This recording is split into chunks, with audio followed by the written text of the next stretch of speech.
Ils avaient choisi de longue date, depuis le 15 décembre, de faire étape à Alençon dans le cadre de leur mission évangéliste. Faute d'une réponse claire de la préfecture, ils se sont installés de force, dimanche soir, sur les terrains d'entraînement de l'US Alençon. Les demandes se font dans l'hiver pour attendre des réponses et forcément il n'y a pas toujours des réponses obtenues. Et après les terrains on se pose là où on peut. Il n'y a pas de grand terre de passage. Alors donc on choisit vite fait un petit terre très bien, très propre, et puis on s'installe. Bon, sans casser, sans faire de conneries. Rapidement alertée, la communauté urbaine d'Alençon, propriétaire des lieux, a saisi la préfecture pour qu'elle règle ce problème au plus vite.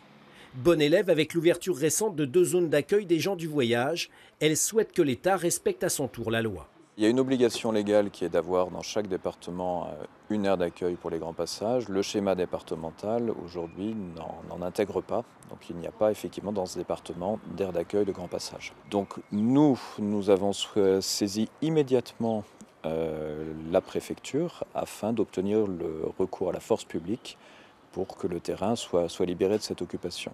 D'ici là, et si les entraînements sont maintenus, les joueurs de l'US Alençon vont avoir de nombreux spectateurs. Les 70 caravanes et leurs occupants ont prévu de quitter les lieux dimanche pour rejoindre Donfront.